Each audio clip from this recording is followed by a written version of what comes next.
Yo, yo, yo. What's up, people? Tastic Sports with your boy, Tastic himself. I'm back in the lab cooking up. There's lots of stuff going on. There's going to be more and more videos coming out today, but in this week, definitely. But I don't think there's a better place where to start than talk about the news, the big news that dropped yesterday. That I know we've been waiting to hear if it's been confirmed or not. To be fair, I'm still like, is it even the kind of the right fight to be making? But it's here. I'm excited because the rivalry, obviously, of their parents from 30 years ago. You know what I'm talking about. Benn versus Chris Eubanks Jr. October the 8th in O2, the Zone pay-per-view. Well, what can we say, man? I think tickets will go too fast for me to get there, but we'll see, man. Because if I ever got opportunity to be there, I'll be there. So we'll see, man. But I'll be tuning in regardless, whether I'm there or I'm watching it on the Zone pay-per-view. It doesn't matter. I'll be there watching it. Every punch for punch, second by second, as long as that fight lasts. It always goes a distance. But yeah, what's your thoughts on it? For me, it's a strange fight. I see George Grove do an interview with Coogan at IFL TV saying a bizarre fight. I could agree in a sense. It is. It's not what I spoke to my boy about this a few weeks back. Even like when these rumors first came out that they were in negotiations talking about it, and I was a bit like, does it make sense for either career? For me, this is more of a payday, and the history of their parents, their fathers. It will sell definitely, but I wasn't in favour of it because I technically still ain't. But the fight's here now, and now it's here. You're gonna the build up's gonna be crazy. Can you imagine? I see Eddie Hearn said Friday, so tomorrow is gonna be the first press conference. That's crazy because the dads are about. I know the dads did a little sorry, had a tour with each other a couple of years ago or something. But don't get twisted. You know that after Nigel Benn does not like Chris Eubank Senior, definitely, because he can be patronising the way he is. And don't get twisted. Anything that slides at his mouth that he don't like, fireworks kicking off. The media. This is what the media want. They want that to kick off. The only thing I hope it doesn't overdo the two boys, the sons in it, because we knew what fights they had back in the day. We want the sons to have its spectacular fights as well. But we don't want it to all be about the dad. But I guess where I suppose the selling point will be the majority of it. So be interesting. As for the fight, it's rumoured that the catch is a catch weight of 157. Now, for me, that will obviously favour Benn. Chris Eubanks Jr. has never made that weight. He's always been at 160. In fact, he's been at 168. So he's never made 157. And when you look at him at 160, he is so shredded. I can't see any bit of fat he can drain off. So I don't see where he's going to drain 3 pounds off. That's the thing. Whereas Benn, for me, is still a smaller welterweight. So going up 10 pounds is going to be zero for him. It's not going to be hard at all. So it definitely favours him. Stylistically, it'd be a good fight. It would have been a better one, but if Eubanks didn't change his style, obviously he's working with Roy Jones Jr. now and he's trying to mimic his style a bit to an extent. But if Chris Eubanks Jr. was, if Chris Eubanks Jr. was more like the old Chris Eubanks Jr., this would be a very, very explosive fight. And look, he might go back to that style for this fight. I don't know, because he might just be thinking, I'm the bigger man. I'm just going to use my size on you. Because if this would have been both of them sitting in the pocket and swinging out, and in that trade-off, it could.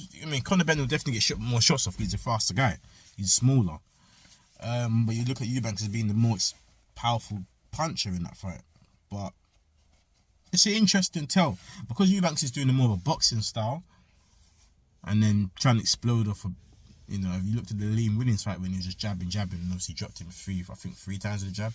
He's trying to be a bit more explosive from, like, if you remember how Roy Jones fought, it was like he'd box and then he'd come out of nowhere with an outrageous right hand or left foot from a very awkward stance that you just couldn't read where the shots were coming from. Chris Eubanks Jr. is trying to do that and he just doesn't have the punching power. For you to do a style like that, you need to be able to punch. It's almost like, for me, Josh Kelly trying to, that Adam Booth kind of, that little, you're almost trying to fight like David Haye, he's got all this explosive, he's got all this movement, which is great. But he should be more of a volume puncher rather than trying to be static. He's not a puncher. Like Hay was a puncher. He could just ice you with one shot. Roy Jones, very similar. So I feel like an athletic style like that, you need to be a puncher of it. Prince Nazim, another one that comes to mind, you know. Yusuf has never been a puncher, but you know, in a fight like this, he more than likely should have enough to hurt Conor Benn because he's a natural bigger guy. Conor Benn is not getting hit by middleweights or super middleweight. You know what I mean? He's getting hit by welterweights, and you know what I mean. So it's a complete different power level. So it'll be interesting to see what style he comes out with. But if he comes out with the style he's been doing with Roy Jones, which I haven't been that impressed with, Conor Benn's got more than a chance of winning this fight because of, you know, I feel like for Eubank to win this fight, he's got to go back to what we knew Eubank was, just sit in the pocket and just bang it out. You know, he's a tough guy. Eubank is obviously tough. He's never been stopped, I've never seen him hurt. I think I've seen him buzz momentarily against George Groves early on. I think maybe with a jab, but nothing major. If you're draining yourself down and you ain't got nothing left, that affects your how you take shots. So people might look at it, that it's only £3. That £3 having to drain yourself off. That's all it needs to be, because you know Conor Benn's coming up, so his punching power is not gonna go down. But your punch resistance can go if you're draining, you're boiling yourself down too much. Like, you know, remember Chris Eubank Jr. isn't a spring chicken. He ain't in his 20s where, oh, I can boil down for one fight. He 33, 34, whatever he is, something like that, like early 30s. So he isn't a young man, and body doesn't take cutting down in weight well when you get older. You know, that's where you tend to move up as you get older because you're filling out. And we've seen him at 168 and he's been ripped. So, but you can see he could come down to middleweight. So I just don't see how. I mean, for a man that's tough, just, you know, if Conor Benn hits that chin enough times, and definitely to the body as well, he could cause issues. I'm not saying he will stop him, but he can cause issues in this fight. So I'm not making any predictions. I'm gonna wait closer to the fight to make a prediction, but it wouldn't surprise me.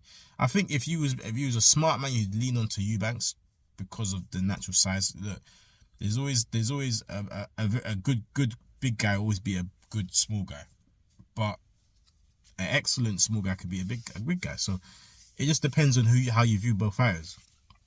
I think I could see both ways how both fighters could win the fight. But me saying that, I don't know. It's difficult because I mean, Conor Benn we've seen being relentless. He could do that for 12 rounds. It's not necessarily. I'm not necessarily saying that because he could knock Eubanks out, you know. But he definitely can maintain that work rate for 12 rounds. We've seen him do it with numerous fighters. So it's an interesting call, man. It's a very bizarre fight, like George Groves said, but it's a fight, nevertheless, that we're all gonna sit and watch and be excited about, and the build-up's gonna be off the chain. So it'll be interesting how that one plays out. But yeah, man, leave your thoughts on what do you guys think about the fight? And yeah, man, it's good timing. There's gonna be a lot of boxing between now and the end of the year, and a lot of big fights. So I'm happy. I'm excited. So yeah, what do you guys think? Leave your thoughts in below. Share, subscribe, do all that good stuff, and your boy Sheltastic will be back with another video very soon. Peace.